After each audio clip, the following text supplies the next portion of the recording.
A ver, el lenguaje de consulta estructurado, o SQL, es básicamente la herramienta clave que nos deja encontrar las historias que se esconden en montañas de datos. Hoy vamos a meternos de lleno a ver cómo lo hace. Miren esta tabla, por ejemplo. ¿Qué vemos? Una lista larguísima de salarios, departamentos, pero así, a simple vista, son solo datos crudos, ¿no? No nos dice mucho. Es como toparse con un muro de números, sin ninguna puerta para entrar. Entonces, la gran pregunta es, ¿cómo le damos sentido a todo esto? ¿Cómo pasamos de este caos de información a tener respuestas que de verdad nos sirvan para algo?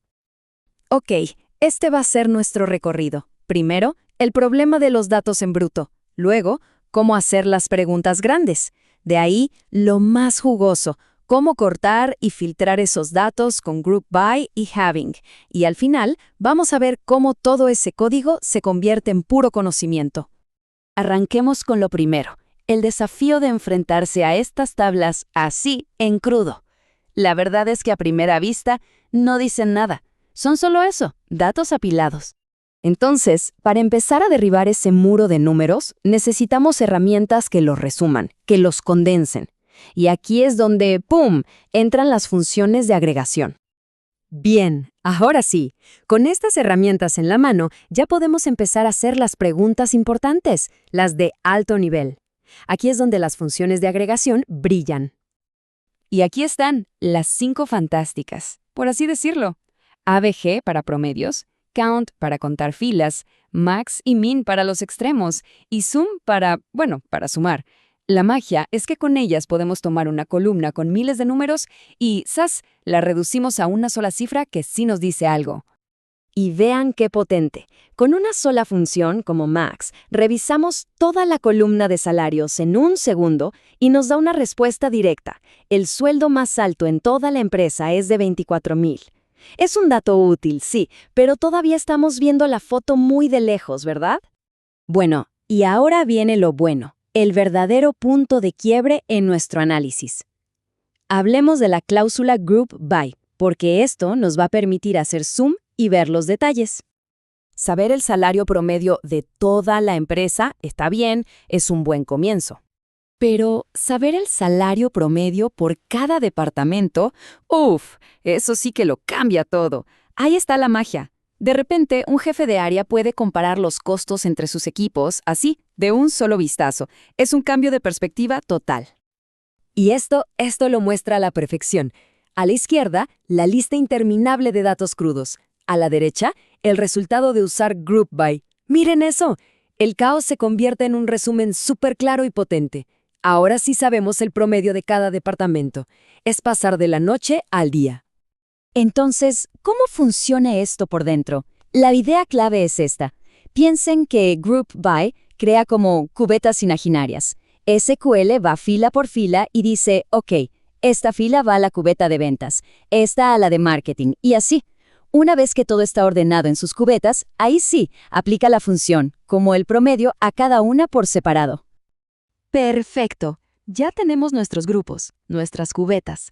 Pero, ¿y si queremos ir un paso más allá? Ahora vamos a filtrar esos mismos grupos. Vamos a ser todavía más precisos. Pensemos en una pregunta más de negocio, ¿no? Oye, quiero ver solo los departamentos cuya nómina total, o sea, la suma de todos sus salarios, sea mayor a $13,000.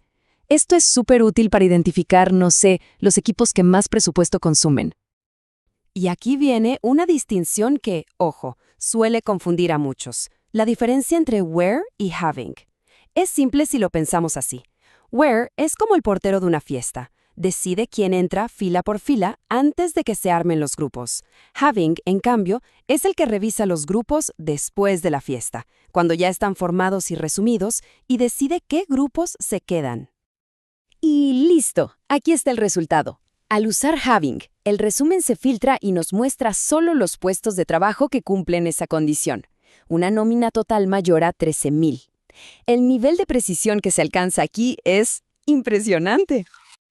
Bueno, y ahora para cerrar, vamos a juntar todas las piezas del rompecabezas. Vamos a ver el flujo completo, de principio a fin, de cómo un simple código se transforma en una respuesta valiosa.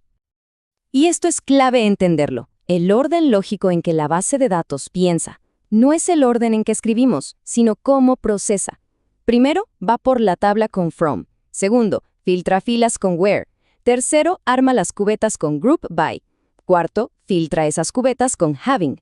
Y solo al final de todo, decide qué mostrar con select. Y aquí está, la consulta maestra que lo une todo. Fíjense en la lógica. Primero, con where, saca del juego a ciertos empleados. Luego, con group by, agrupa a los que quedan, por supuesto. Después, suma los salarios de cada uno de esos grupos. Y por último, con having, se queda solo con los grupos caros, los que superan los 13,000. Todas las piezas trabajando en perfecta armonía. Y con esto nos tenemos que quedar. Esta sintaxis no es solo un montón de código, es en realidad un esqueleto, un marco de trabajo para hacerle preguntas de verdad inteligentes a cualquier conjunto de datos. Ya vimos el cómo, el marco para transformar datos en respuestas. Así que ahora, la única pregunta que queda en el aire es, ¿qué historias increíbles están ahí esperando a ser descubiertas en nuestros propios datos?